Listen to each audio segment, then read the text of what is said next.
Go.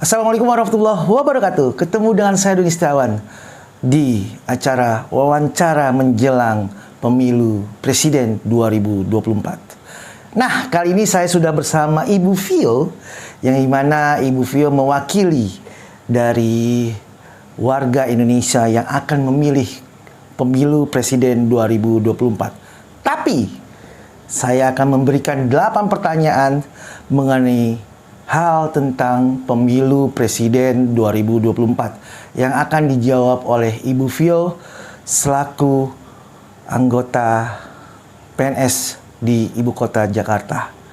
Sekarang sudah bersama Ibu Fio. Selamat malam Ibu Fio. Selamat malam. Oke, aduh Ibu cantik sekali pada malam hari ini ya. Terima kasih Ibu sudah datang ke studio kami untuk menghadiri undangan yang sesuai kita sepakati tadi Bu ya.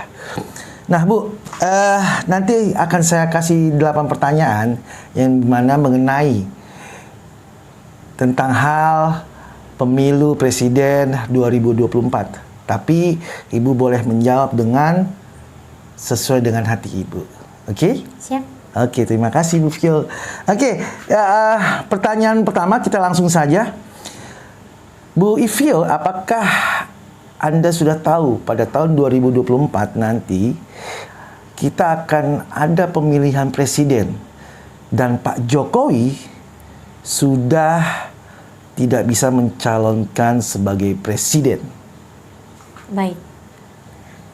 Menurut pendapat saya, sebagaimana biasa per 5 tahun itu kan pasti ada seluruh rakyat Indonesia melaksanakan pesta demokrasi. Ya. Yang mana seluruh rakyat Indonesia bebas memilih siapapun calon pemimpin terbaru. Oke. Berarti kesimpulannya sudah mengetahui ya Bu ya? Ya. Tapi memang tahun ini, di tahun 2024, Pak Presiden Jokowi sudah tidak bisa lagi menjadikan dirinya seorang presiden. Ya, pertanyaan kedua, melihat pemerintahan Pak Jokowi, menurut Ibu nih, program apa yang perlu dilanjutkan Bu? Salah satu contohnya saja, program apa? Kalau yang saya amati sampai saat ini, Ya. dari pemerintahan yang lalu, program itu pastikan akan berlanjut ke pemerintahan siapapun ke depannya. Ya.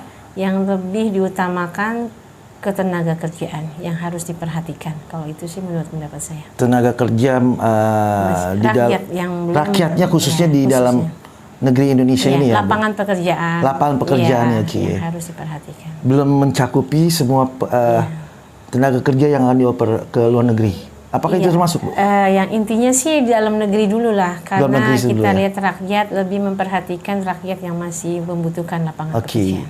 Dan jangan memasuki warga negara lain ke dalam negara ini. Oke, terima kasih Bu Fio. Pertanyaan ketiga, pemerintahan tidak ada yang 100% sempurna. Pasti ada saja kekurangannya. Sebagai pembelajaran pemerintah berikutnya, apa sih yang perlu ditambahkan atau yang belum ada di pemerintahan Pak Jokowi ini? Salah satu contoh saja. Menurut saya, siapapun dia, sebagai pemimpin, tidak ada manusia yang sempurna. Tetapi kita belajar dari pemimpin-pemimpin yang lalu, sebaiknya sebagai pemimpin yang nantinya ke depannya, kita ingin sekali memiliki sosok pemimpin yang adil, yang bijaksana, yang merakyat. Oke. Pertanyaan selanjutnya, menurut Ibu Fio nih, mana yang lebih penting, sosok presiden yang tampak merakyat, sosok presiden yang gagah, atau sosok presiden yang cerdas? Dan mohon satu penjelasannya dari Ibu.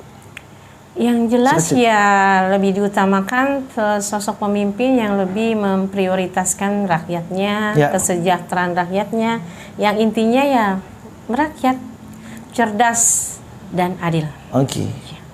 Nah, bagaimana sih menurut Ibu Vio kriteria seorang presiden yang Ibu harapkan? Kriterianya ya seperti sosok presiden yang benar-benar menjadi pilihan rakyat. Oke. Itu saja, Bu? Tetapi bukan seperti permainan-permainan politik. Tetapi benar-benar itu adalah hasil dari kotak suara yang dipilih oleh rakyat. Oke. Ada apa tidak nama atau sosok tokoh yang memiliki kriteria sesuai dengan harapan Ibu Vio? Tolong sebutkan jika ada. Kalau menurut saya pribadi, saya tidak mungkin bisa menyebutkan siapa sosok yang menjadi pilihan saya. Oke. Itu saja? Tetapi siapapun dia, yang jelas itu harapan rakyat yang dipilih oleh rakyat. Oke. Pertanyaan selanjutnya, menurut Ibu Vio nih, Indonesia lebih baik dipimpin oleh partai apa? Mengenai partai yang sekarang sedang dibicarakan banyak ya. Kalau harapan saya yang dulu sih, sepertinya sih saya rindu banget dengan Partai Golkar. Tetapi harapan saya sih kalau Demokrat pun tidak masalah. Oke. Pertanyaan terakhir, Bu Vio. Apa harapan Ibu Vio terhadap pemerintahan berikutnya di tahun 2024? Baik, harapan saya siapapun yang menjadi pemimpin Republik Indonesia, yang jelas menjadi pemimpin yang adil, yang menjadi harapan rakyat, serta memperhatikan kesejahteraan rakyat. Jadi bukan hanya janji ketika di kampanye, tetapi kenyataan ketika sudah duduk di kursi pemerintahan, kursi kepemimpinan, mohon ditepati janji. Jawaban yang sangat smart sekali, Bu Vio. Terima kasih atas kehadirannya, Bu Vio. Dan memang kesimpulannya yang menurut saya diambil dari jawaban Ibu Vio. Ibu Vio menginginkan sosok presiden yang smart, adil kepada rakyat, perhatian terhadap rakyat Indonesia, yang dimana pada saat menjadi presiden tidak lupa janji-janjinya pada saat mendapatkan suara. Dan semoga sosok presiden yang Ibu inginkan menjadi terlaksana di negara Indonesia. Amin. Terima kasih Bu Vio atas kedatangannya di studio kami. Terima kasih sudah mau datang dalam undangan kami, dan saya mohon maaf jika ada kata-kata yang salah. Terima kasih Bu Vio dan selamat malam. Saya Doni Setiawan mengucapkan undur diri, menyampaikan tugas UAS kepada acara wawancara saat pemilu 2024 nanti. Saya Doni Setiawan undur diri. Assalamualaikum warahmatullahi wabarakatuh.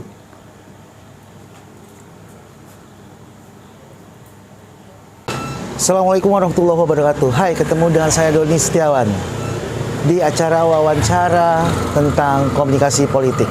Nah, kali ini saya bersama Pak James, yang dimana Pak James seorang penjahit yang nanti akan saya kasih pertanyaan tentang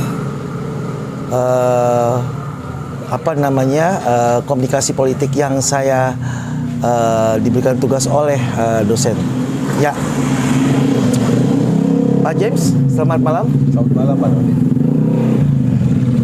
Mukanya ketekuk kayak Pak. Iya, ya habis kayak mana ya Pak? Biasa lagi kayak gini nih. Mungkin mix-nya boleh dipegang aja Pak. Nah, ya tahu aku sendiri kan sekarang ekonomi lagi turun nih Pak. Ya UKM juga terdampak ya kan.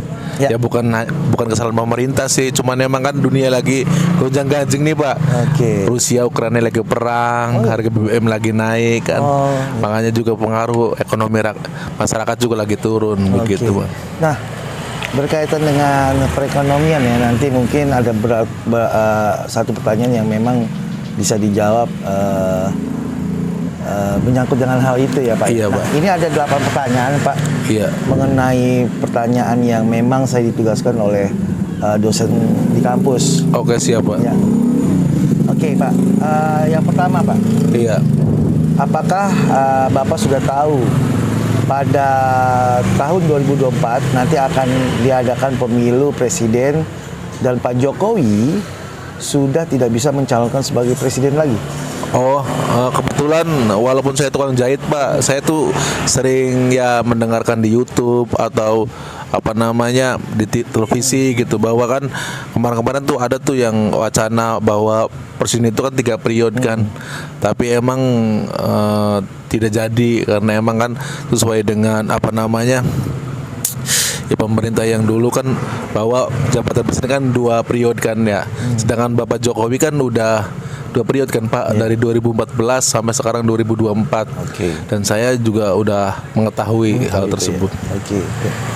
Yang kedua Pak, melihat pemerintahan Pak Jokowi, menurut Bapak nih, program apa yang perlu diajukan? Oh, menurut saya di Pak Jokowi itu kan pembangunan ya, terutama pembangunan yang merata gitu, seperti jalan tol atau ya sekarang IKN kan, memang beban Jakarta ini udah terlalu banyak berat gitu Pak. Apalagi kan kedepannya kan kayak katanya sih Jakarta mau tenggelam gitu kalau nggak dipindahkan. Nah, mungkin program IKN itu gitu yang harus dilanjutkan oleh presiden yang selanjutnya gitu, sama pembangunan yang merata. Dan mungkin untuk kedepannya kan sekarang kan fasilitas itu kan udah ada nih, tinggal SDM menurut saya Pak. SDM diperbaikin Pak. Yang ketiga, pemerintahan tidak ada yang 100% sempurna. Pasti ada saja yang kekurangan. Sebagai pembelajaran pemerintah berikutnya, apa sih yang perlu ditambahkan atau yang belum ada di pemerintahan Pak Jokowi ini? Oh, ya tadi yang saya kasih tahu sama Bapak kan, bahwa kan Pak Jokowi kan 10 tahun itu menurut saya fokusnya ke pembangunan ya. Nah sekarang tuh menurut saya estafet untuk presiden selanjutnya itu berkaitan dengan SDM, terutama pendidikan ya kan. Percuma kalau kita punya punya fasilitas yang banyak tapi SDM kita nggak memadai, nanti negara asing dong yang menikmati dari asing itu. Iya betul. Pertanyaan keempat, menurut Bapak nih, mana yang lebih penting? Sosok presiden yang tampak merakyat, sosok presiden yang gagah, atau sosok presiden yang cerdas? Mohon jelaskan alasannya. Kalau menurut saya sosok presiden yang cerdas ya. Kalaupun dia merakyat terus juga gagah, tapi hasil kerjanya tidak sempurna gitu, cuma tidak bisa. Misalnya kalau kita sekarang itu kan memang semua mungkin, kalau menurut saya sih semua calon presiden itu pengen Indonesia maju ya, tapi kan kalau kita melihat itu ada yang cepat, strateginya cepat gitu, ada yang memang strateginya nih yang cerdas itu supaya bisa dia bisa memajukan Indonesia gitu ke depannya. Yang kelima, bagaimana sih kriteria seorang presiden yang Bapak harapkan? Kriterianya apa? Ya kriteria saya sih kalau jadi dia bisa melihat rakyat kecil gitu, terutama seperti saya ini kan, terutama fokusnya nanti tuh kedepannya tuh untuk para UKM gitu Pak, supaya negara gitu bisa mandiri gitu. Jangan cari presiden yang hanya sekedar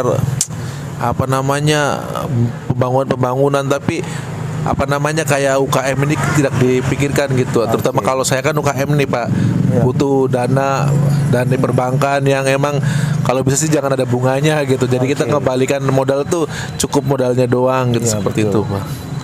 Oke Pak, terima kasih. Yang keenam Pak, ada apa tidak nama atau sosok tokoh yang memiliki kriteria sesuai harapan Bapak? Tolong sebutkan jika ada. Aduh, kalau itu saya bingung nih Pak. Masih kayak Anies Baswedan atau siapa ya yang sekarang ini akan ini masih belum ada yang fix menurut saya Pak. Belum ada. Tapi kalau saya sih lebih cenderungnya ke sini ya, ke Pak Prabowo sih. Tapi Tapi ya itu juga belum fix bener-bener gitu, masih 50-50. Cuman kan kalau menurut saya Pak Prabowo itu sosok yang bisa melanjutkan pembangunan gitu. Jadi jangan sampai nanti ketika pemerintah yang baru itu dari nol lagi. Jadi nggak ada GBHN gitu, garis besar haluannya gitu Pak menurut saya. Oke. Terima kasih Pak atas jawabannya. Pertanyaan yang ketujuh Pak. Menurut Bapak nih, Indonesia lebih baik dipimpin oleh partai apa? Aduh, itu juga masih bingung ini Pak. Masih bingung ya? Soalnya dari semua partai juga ada plus minusnya ya. Karena saya juga kan melewati waktu itu di Demokrat kan. Di Demokrat juga saya ngerasa ekonomi juga lancar gitu. Cuman kan ke minusnya gitu, kita tuh kayak ada proyek-proyek yang enggak ini gitu Pak. Proyek-proyek enggak ini. Pertanyaan terakhir, apa harapan Bapak Ibu terhadap pemerintah berikut di tahun 2024? Ya semoga Indonesia itu semakin maju Pak. Jadi UKM juga semakin maju, pembangunan juga semakin maju. Ya,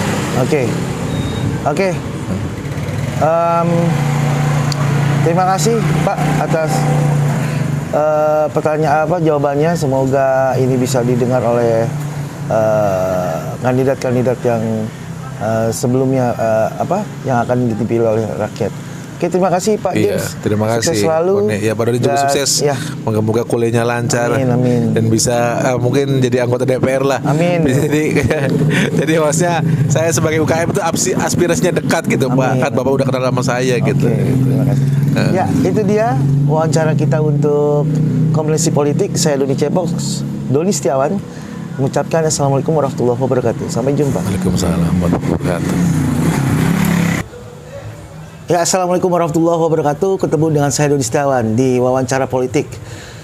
Kali ini saya sudah bersama Bapak Mamur, salah seorang warga yang ada di RW 02, Jalan Pemuda 3, RW 02, Jakarta Timur. Selamat datang Pak Mamur. Selamat datang Pak Doni. Terima kasih Pak sudah ingin datang ke wawancara pada sore hari ini. Jadi ada 8 pertanyaan yang nanti saya akan lontarkan ke Pak Makmur. Nanti singkat ceritanya intinya mengenai politik pada tahun 2024 nanti. Bagaimana tanggapannya Pak Makmur dan bisa dijawab dengan sesuka hati Pak Makmur. Oke. Pertanyaan pertama Pak. Menurut Bapak nih, apakah sudah tahu pada tahun 2024 nanti kita akan ada pemilihan presiden dan Pak Jokowi sudah tidak bisa mencalonkan sebagai presiden lagi? Sudah tahu Pak ya? Sudah tahu bahwa tahun 2024 akan diadakan pemilihan presiden lagi di negara kita. Selanjutnya Pak, pertanyaan kedua. Melihat pemerintahan Pak Jokowi, menurut Pak Makmur nih, program apa yang perlu dilanjutkan Pak? Program apa yang dilanjutkan itu masalah infrastruktur yang sudah dibangun oleh Pak Jokowi. Saya berharap kepada presiden nanti pengganti Pak Jokowi agar diteruskan. Yang bagus-bagus diteruskan, yang kurang ditambah. Terutama di bidang masalah kemiskinan, hukum, itu aja. Pertanyaan ketiga, pemerintahan tidak ada yang 100% sempurna, tapi ada saja kekurangannya. Sebagai pembelajaran, pemerintahan berikutnya, apa sih yang perlu ditambahkan atau yang belum ada di pemerintahan Pak Jokowi ini? Yang perlu ditambah yaitu mengenai masalah hukum. Di dalam pemerintahan Jokowi itu saya lihat hukum sangat lemah. Tajamnya ke bawah, tumpulnya ke atas. Banyak perkara-perkara yang kita lihat kalau di media elektronik itu kurang bagus ya, kurang tegas gitu. Dan yang perlu, apalagi tadi? Yang perlu ditambahkan atau yang belum ada di pemerintahan Pak Jokowi. Itu yang ditambah, yang belum ada. Saya melihat dari segi khusus di remaja. Kalau bisa ada sumber daya manusia yang membina khusus untuk remaja supaya remaja kita tidak gampang dihasut atau diajak untuk melakukan tindak-tindakan yang nggak baik seperti narkoba, ya kan, terus pelecehan seksual, pemerkosaan itu. Semoga bisa terlaksana ke depannya Pak Mamur ya. Yang keempat. menurut Pak Mamor nih, mana yang lebih penting, sosok presiden yang tampak merakyat, sosok presiden yang gagah, atau sosok presiden yang cerdas? Mohon dijelaskan alasannya. Sosok presiden itu harus lengkap. Ya. Pertama dia harus gagah, ya, wibawa, pintar dan merakyat. Oke. Itu saja? Ya. Oke. Pertanyaan kelima, bagaimana sih kriteria seorang presiden yang Pak Makmur harapkan nih sekarang ini? Kriteria. Yang kriteria yang saya harapkan presiden untuk tahun 2024, ya. Yang pertama ada mengerti tentang apa yang diinginkan oleh rakyatnya. Oke. Itu yang pertama. Yang kedua, masalah hukum di Indonesia sangat lemah. Jadi perbaiki hukumnya supaya kita tidak menilai bahwa pemerintah itu asal tangkap, polisi itu asal tangkap aja. Oke. Gitu. Pertanyaan ke-6. Sorry. Ada apa tidak nama atau sosok tokoh yang memiliki kriteria harapan Pak Makmur nih? Tolong jelaskan, sebutkan jika ada. Ada. Ya. Bahwasanya di Indonesia banyak orang pintar, cuma memang kesempatan belum ada. Ada di Indonesia itu banyak. Oke. Itu kalau perlu nggak boleh disebutkan dong namanya. Ya. Itu privasi saya. Oke. Yang ketujuh, menurut Pak Makmur nih, di Indonesia lebih baik dipimpin oleh partai apa sih sebenarnya? Boleh disebutin partainya? Boleh. Yang partai yang mengerti tentang kebutuhan rakyat. Partai yang bisa merubah suatu negara ini menjadi negara lebih baik ke depannya. Gitu. Bisa dicontohkan partainya apa? Ya semua partai itu bagus, cuman kadang-kadang pelaksanaannya aja gitu. Ya saya seperti saya berharap partai PKS atau partai Demokrat gitu ya. Jadi kita bisa menilai nih dipimpin dengan partai lain apakah sama atau tidak. Tapi kalau memang partai itu belum pernah memimpin negara kita tidak bisa mengatakan bahwa dia tidak mampu. Oke, berarti ada tahapannya ya Pak ya untuk itu ya. Partai yang dibilang nggak mampu itu harus ada level selanjutnya. Oke, pertanyaan terakhir Pak nih. Apa harapan Pak Makmur terhadap pemerintahan berikutnya di tahun 2024? Harapan saya di tahun 2024 berharap bahwasanya negara kita itu bebas dari kemiskinan. Itu yang pertama. Kedua, pengangguran, terutama pengangguran juga harus bisa menekan angka pengangguran. Yang ketiga, infrastruktur, bahwasanya selalu banyak yang nggak baik, ya kan. Salah satunya misalnya jalan-jalan di mana masih macet. Ya itu aja yang saya berharap supaya kita bisa lebih ke depan lebih baik lagi. Ya. Jadi kesimpulan jawaban dari Pak Makmur pada sore hari ini bahwasanya Pak Makmur ingin adanya kesinambungan ke depannya dan secara bertahap dan kehidupan negara ini yang lebih baik dan dipimpin oleh seorang pemimpin yang memang komplit dalam kriteria yang bukan hanya sekedar gagah, pintar, tetapi adil dan merakyat serta tidak ada tumpulnya kembali hukum tumpul di atas dan tajam ke bawah. Ya itu saja. Terima kasih Pak Makmur atas jawabannya. Semoga jawaban ini dijabah oleh Allah Subhanahu wa taala ya. Dan itu saja laporan saya untuk komunikasi UAS. Saya Doni Setiawan undur diri. Assalamualaikum warahmatullahi wabarakatuh. Terima kasih Pak. Ya.